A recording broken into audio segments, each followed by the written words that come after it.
On today's episode, we Skype with Liza of SNUGGbaby to hear how she started a company making and selling baby carriers with just 300 ringgit.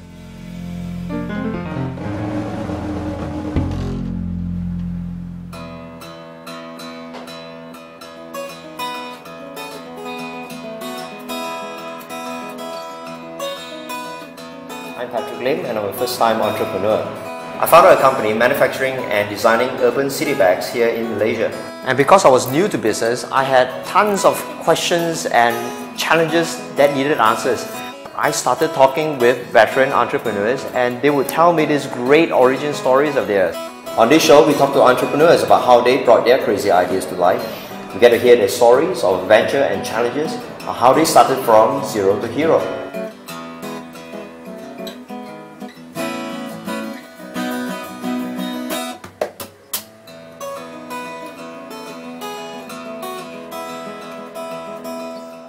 Welcome to the show. Thank you very much for spending your time. Before we talk about SNUGGbaby, let's talk about yourself. Let's talk about what were you doing before you started the company.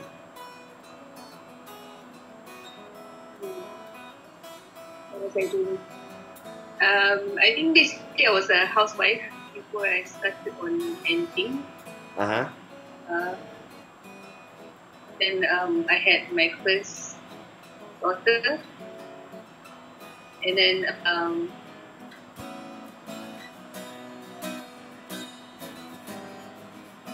after she's about 8 months old, I carry her with my bare hands, and then it started to get really tiring because she's kind of chubby at that age, about 10 kilos I think.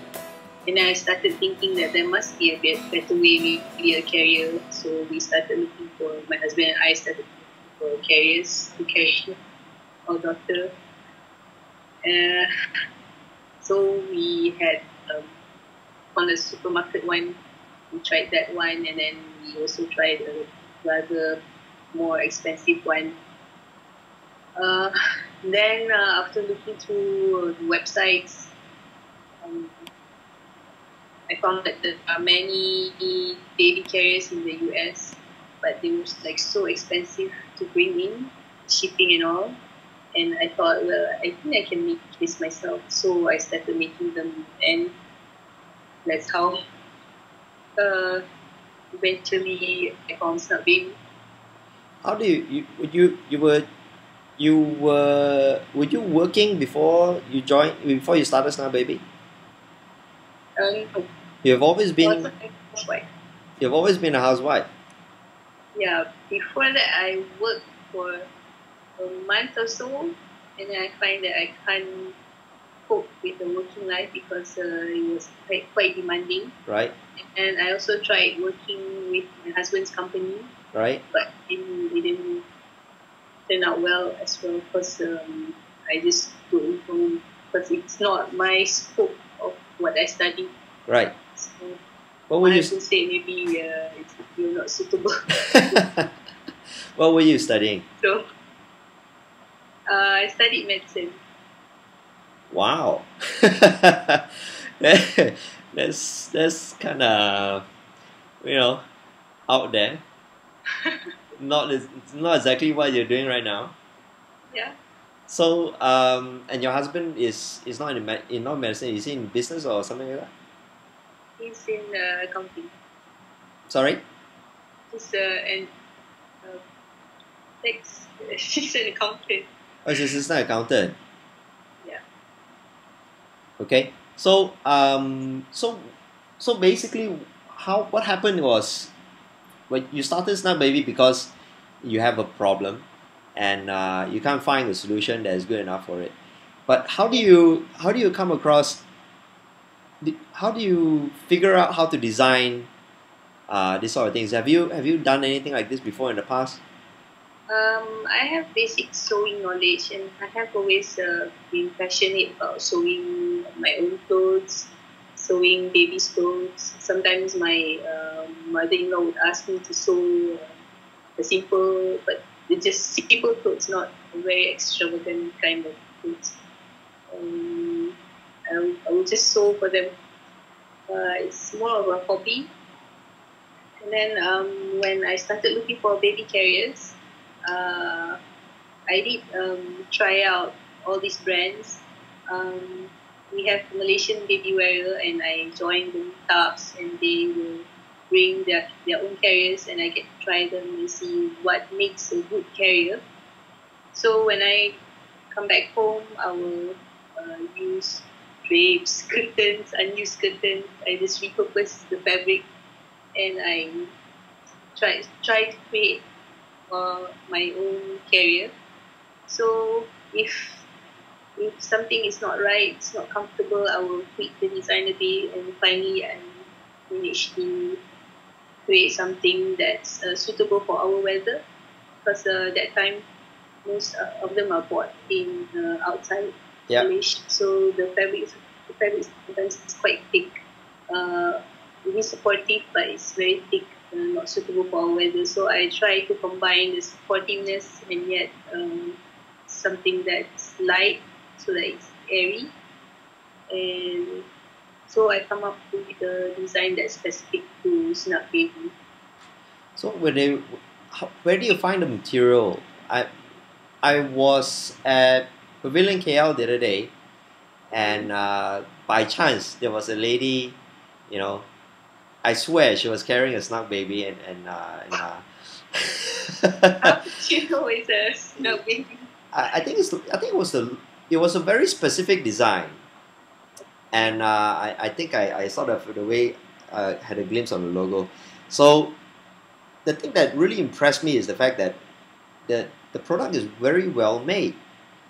So how do you do you do a lot of drawing, a lot of prototype? How long do you take for you to come up with the first product? I mean, you're using drapes and all that. I bet you don't have any more drapes in the house right now, lah. Oh, actually, you're right.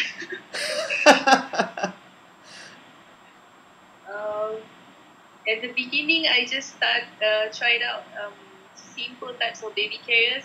Baby carriers, which is a very simple, with a very simple build. It's just made of a tube. So from then, I started to venture into more complex baby carriers. This is the Meitai. Meitai is a traditional type of baby carrier. It's mostly fabric. This is when I started to concentrate more on the design, because with the tube type of baby carrier, or a sling with the rings, that's called ring sling. I think everyone, most people who have sewing skills will be able to make them. But something like a Meitai, it's a bit more tricky, and not many can make. Even if you can sew, it will take you some time to actually figure out how to make one. So I started to concentrate more on Meitai, which is also because this is what I was interested in. I've tried a few types of carrier, and I find that Meitai, I like Meitai the most. This back 3 years ago. So I concentrate more on developing the design, and I start making them, and I just put it out there. And not exactly advertised, just mention at the Malaysian baby wear forums that I can make this if you want to buy from me. So you started by putting out word into forums, lah, internet forums. Do you have a website back then already, or? I started with a blog on WordPress.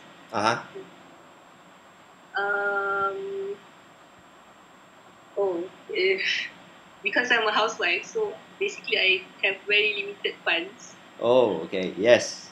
So I just told my husband that this is what I want to try to do, and he gave me some money. I think it was about, if I remember correctly, it was 300 ringgit to start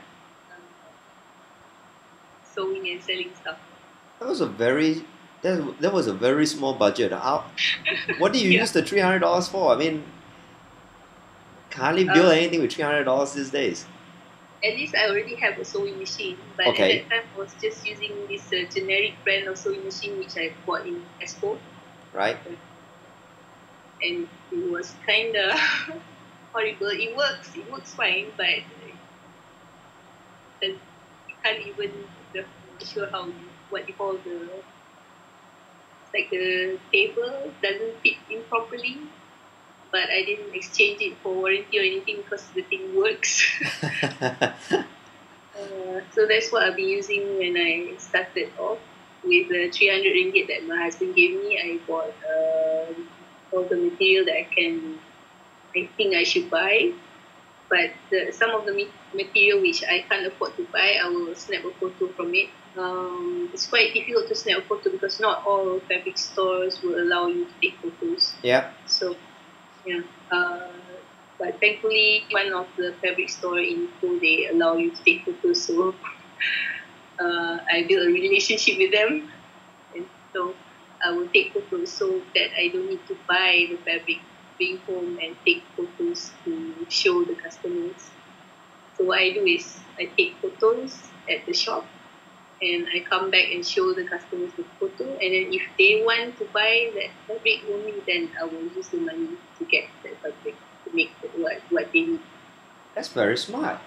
So all you did was you inventorized a lot of photographs rather than actually buying the fabric. Yeah, I do have to buy some of the fabric, which especially from the shop, which they won't allow for me to take any photos. But I survived with the 300 ringgit, and within a few months, I started to build more money for capital.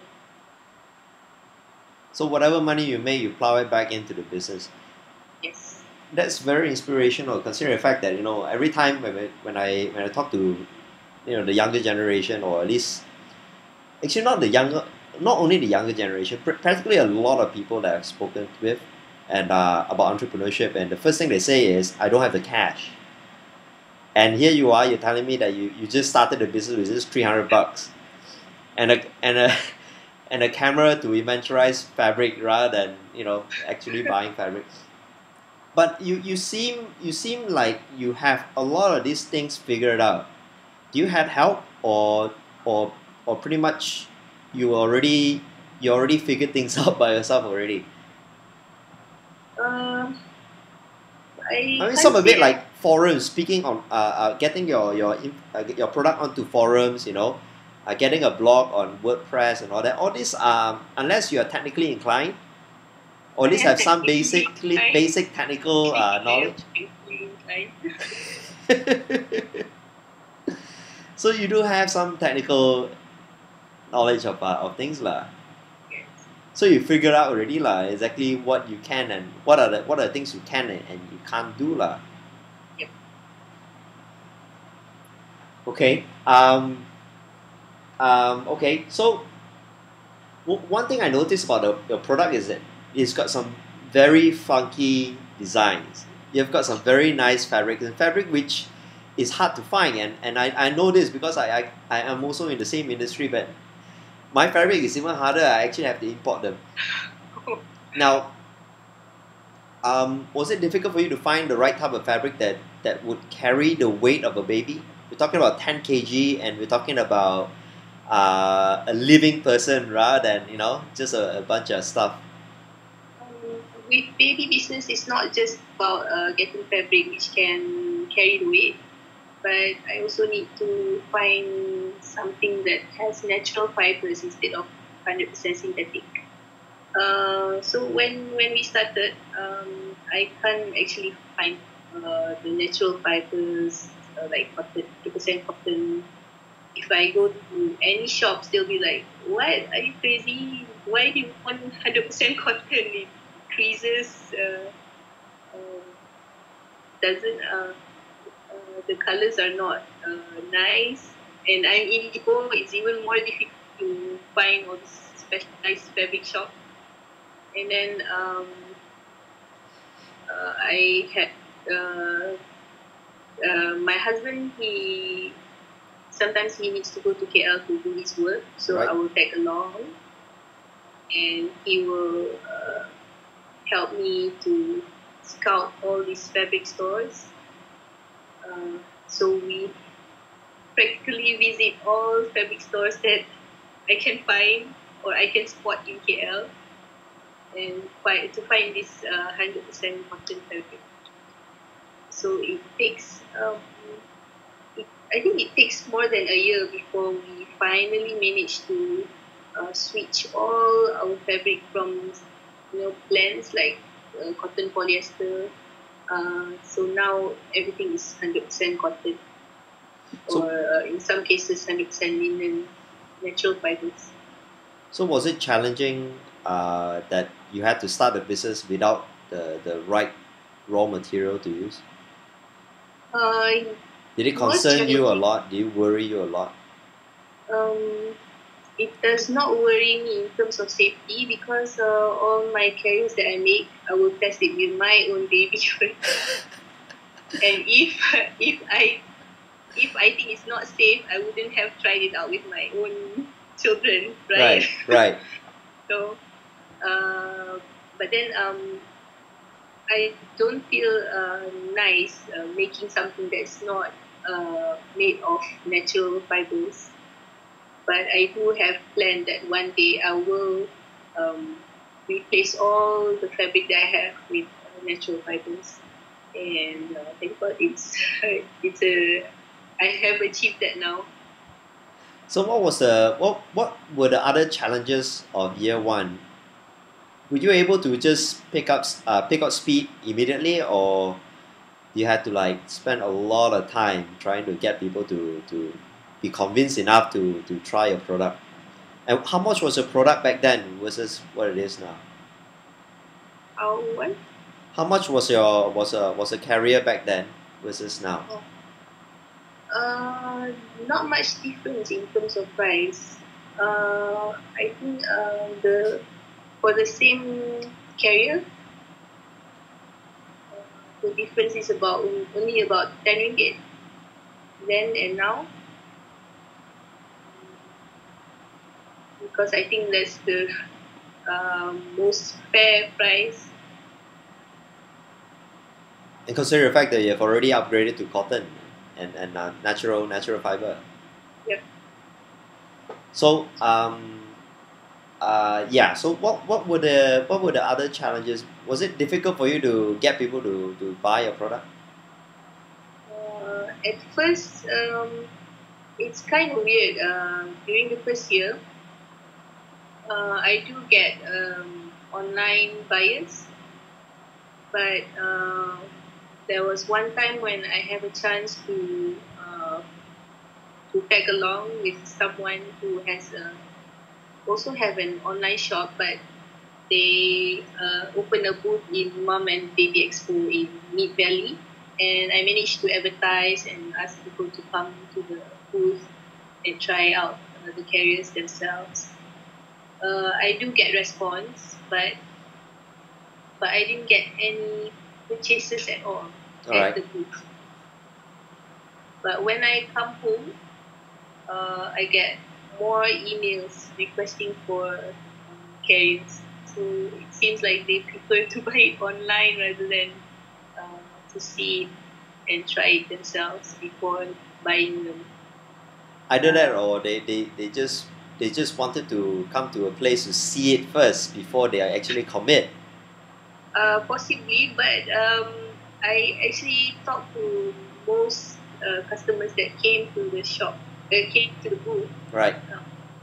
And they're not the same person who ordered through online after I came. Also, you felt that the people who actually came to the event didn't buy. They didn't buy. It left me quite what's the word? I bet, but you must have been super confused lah. Frustrated is a bit too strong word, because no one buys at the booth. But when Disheartened. I came back, pardon? Disheartened. disheartened. Yeah, maybe that's a more appropriate word for it. But when I came back and see that I get emails requesting for carriers, then I'm uplifted again. So was sorry, yeah, you say? It is confusing. It is confusing that. So are events still one of the major contributing to sales, or is it online more?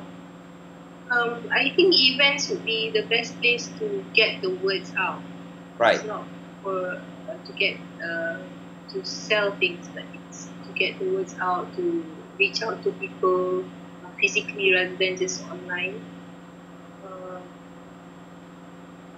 But it's quite different this year.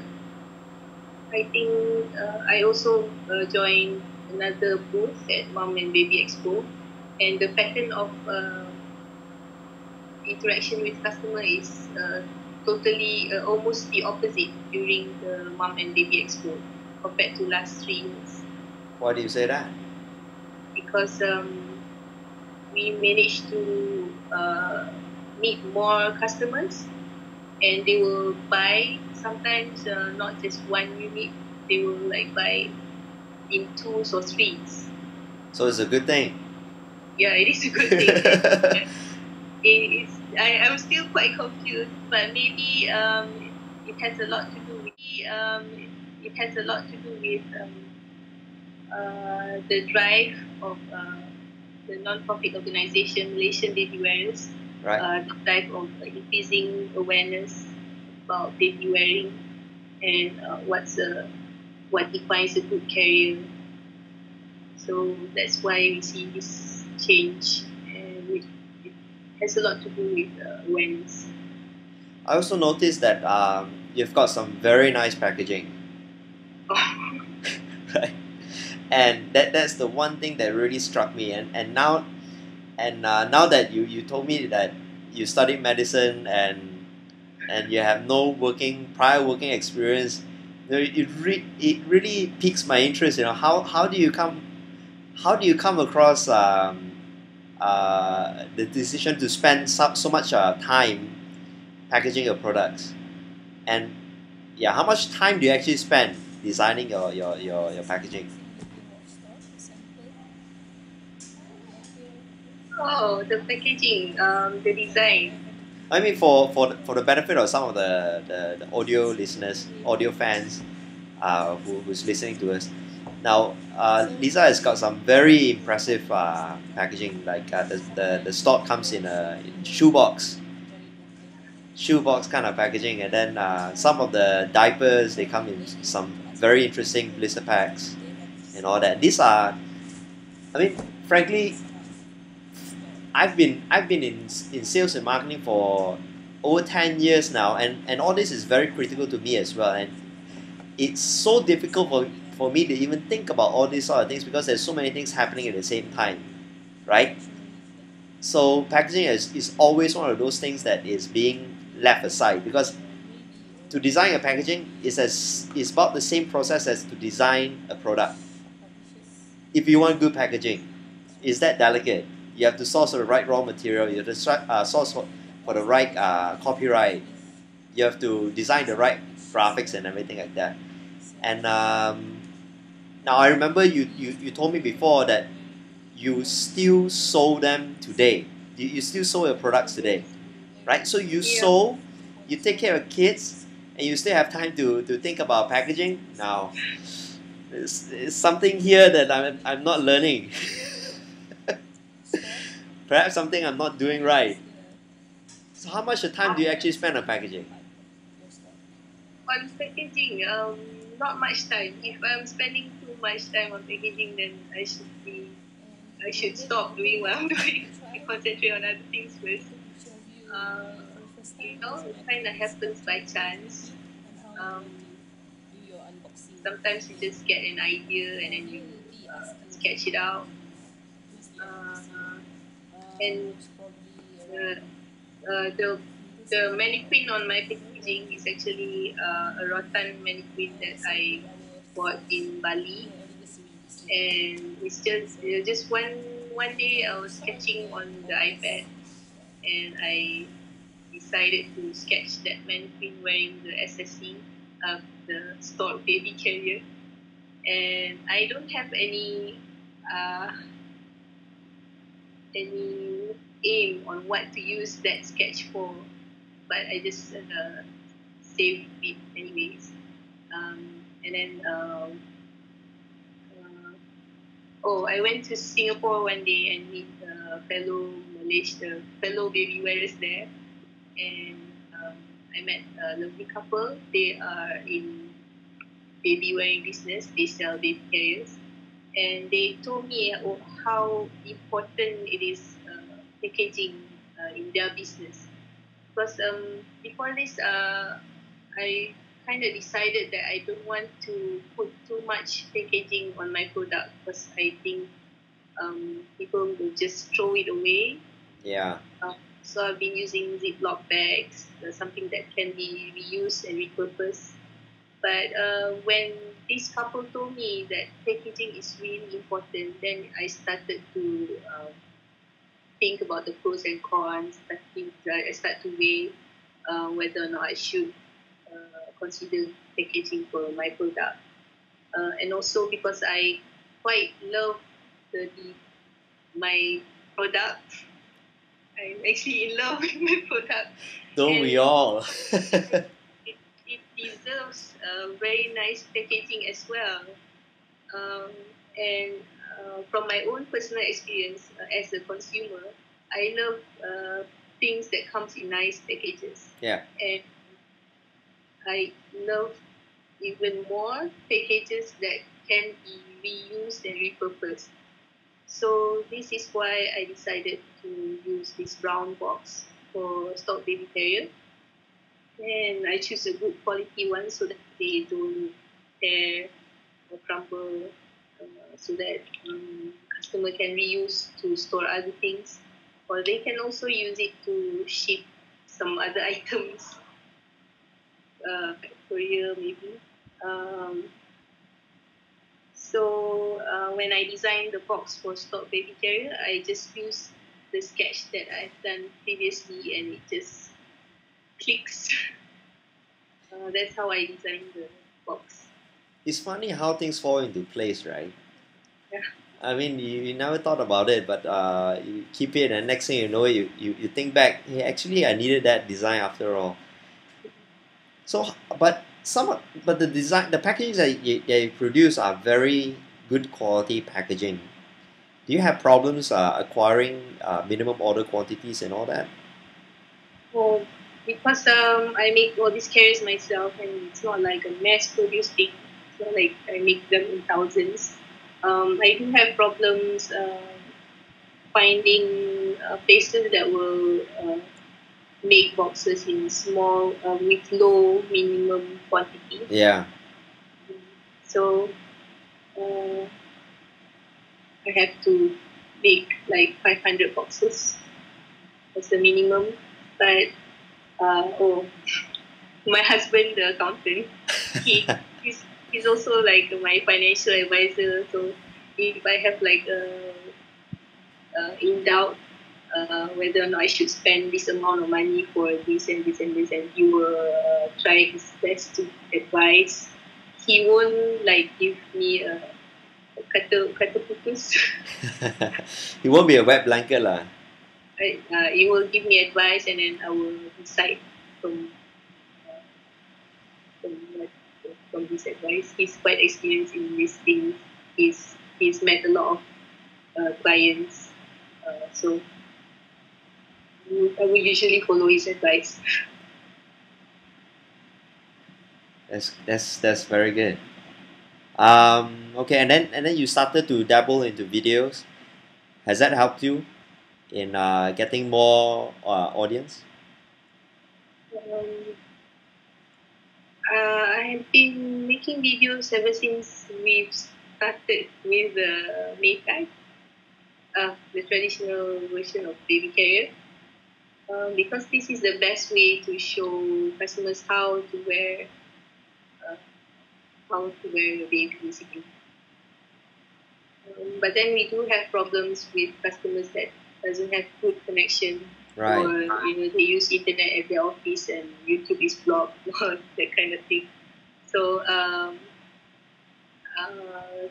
I am trying to make a printouts, but that is going quite slowly because it's quite difficult to design these printouts Mm. because there are many steps involved when wearing your baby, especially with a more traditional type of baby carrier. So I think I'm taking my time with that. Okay. So, what would be the top three things you'd like to share with would-be entrepreneurs who wants to be like you? Who wants to design their own product and then bring out to market, solve a problem. It could be a personal problem or it could be a worldwide problem. Top three advice. Um, I think the first one would be to roll back your profits into the business as much as you can before thinking of getting something nice for yourself. Right. And I think you should spread out into your profit into three, like roll back into business. You need to also consider saving for the future, and also what you have extra, you can treat yourself to something nice. After all, you need something to motivate yourself as well. Yeah. Then you need to have good customer support. Um, this is very true in my business when it comes to making baby carriers, dealing with parents, dealing with anxious parents sometimes. Uh, you need to sort of be available for them to contact you whenever they have doubts and problems when trying to use the carrier that you make. Uh, but at the same time, you also need to uh, be aware that you need some time for yourself. So it doesn't mean that every time a parent sends you an email, you need to reply immediately. Maybe you can take a few hours, but I think you should reply on a daily basis. Um, and then you will need to try to address to their questions as specifically and as detailed as possible. Um, then the number three would be always maintain your products to be of good quality. Why do you think quality is so important? Is so critical? Do you get a It, lot of customers who come to you and say that your product is very expensive? mm, actually, SNUGGbaby is actually a cheaper alternative. Yeah, I know. Baby born is super expensive. Costs more, way more. And judging from the touch and feel of the product versus baby born, I think yours has got some very strong points. Especially the strap it looks very comfortable. Oh yeah. So Uh, so how's the business doing right now? I mean, do you have any plans to expand, to bring in more manpower to grow the business further? um, I'm kind of reaching a bottleneck at the moment because before this, I have help. I've been sending to a sewing factory, Right? but I feel like I need to monitor the carriers more closely because it's not like they're not doing a good job. They are actually doing a great job considering the complexity of the design. especially when it comes to stock baby carrier. But then sometimes when I get back the carrier, I need to inspect each and every piece, and I need to correct some of them. So I thought it's taking too much of my time. I might as well sew them myself from scratch. So I'm actually more busy now. So, but if you spend so much of time sewing, then you will lack out in time for events, for sales, and Yeah. customer service, the marketing stuff. Yep. That's why I'm saying that it's kind of reaching a bottleneck at the moment. I'm unable to find more help. I do have one help now, but I need more help. But I can't find any at the moment. So uh, the thing is, I have to tell my customers to be patient and to wait. And I can't really rush myself to make these carriers because I need to make sure that Quality is maintained. the quality remains. So I'm hoping that soon I will be able to expand my wing a bit, maybe get a place to sew the carriers, get more help. However, right now, because I'll be traveling in a few months' time, I'll be traveling for a month, so I can't actually do it now. I have to wait until I come back before starting on anything. Also, when you go on that 1 month travel, I bet your email inbox is gonna like really pile up. I hope not. um, I've been planning to have someone to take care of the business while I'm away. It will slow down, but hopefully I won't cut myself off completely from my customers. Just maintain some relationship. So what about that? What aspect about the business that thrills you the most? That you know gets you all motivated to get up in the morning. Uh, there are times when I get customers asking for really, really intricate, specific, and over the top designs that I need to really put my head into thinking of how to approach, to even begin to approach on the design, especially when it comes to the body panel of the carrier, the hood. And then what thrills me most is when someone send me a fabric, really expensive fabric, which I have to like before cutting, I have to like triple check my measurements.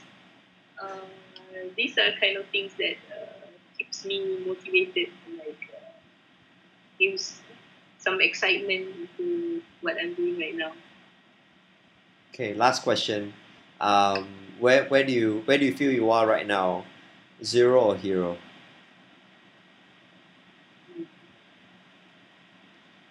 I'd say somewhere in between. Why do you say that? I'm definitely not a zero. You've come so far. Yeah, but I can't say I'm a hero. No, I'm definitely not a hero yet. Uh, I still have a lot to put into this business. Um, there's still so much room for improvements. Uh, I know I can take this further. It's just that at the moment I will need to settle at this level and maintain, especially because I have two kids now, and the youngest one is still breastfeeding even. Um, so maybe when they start schooling, maybe then I can put more energy into the business when they're at school. I think you fly when they go to school. You're already doing so well. So the moment you have them off your hair, you're gonna be able to go even further. So okay, thank you very much for your time. Really appreciate it. Now, before we close, is there anything you want to plug, or is there an event that's upcoming that you want to share with fans? Or do you have a new product coming out or anything like that? We already know you're going off on a 1-month holiday, so yeah. Oh, it's something about the one trip that I'm going on. It starts in September. Right. I will be taking a formal baby wearing course in France, hopefully. And then,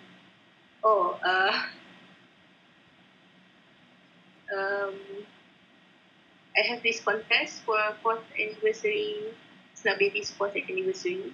Right. It's about unboxing video of the Yes, store. I saw that video. And when is it until? It should be in November and September and October. Oh, so you have a lot of time lah. Yeah. Because most of my customers are parents, busy parents. So if I have anything planned, I have to start early. Yeah. And give plenty of time. This year it's quite special because the present for this contest, I will try to get something unique from my trip, and I will bring back. Maybe I will create something. I'll get a material from where I'm going, and I'll bring back and create something from this material and make them as gifts for this contest. Sounds like a plan. Okay, so anything else? I think that is all. That's it, right? Yeah. Okay, so thank you very much for your time. Really appreciate it, and we definitely learned a lot from you. And yeah, continued success in your business. I'm very sure you'll fly the moment your kids get into school. Right? So thank you very much. Thank you for this opportunity. Good enough.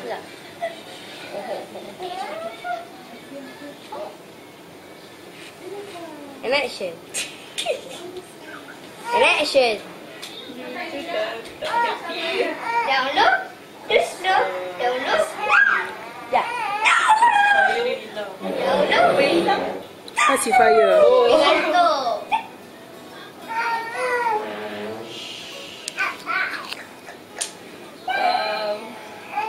Assalamualaikum. This is baby Adam. He's a bit cranky because it's already past 10. I'm just going to show you how to use Snug SSC for front carry. First you put on the brace strap, and then this is already adjusted. All the straps are already adjusted according to my body. So all you need is to hold baby in tummy to tummy position and put up the body panel like this. You know that I'm now 7 months pregnant, so my tummy is a bit on the way. Give me five. So you just put on the shoulder strap, and you can release baby at this point. And look for the strap. And buckle up.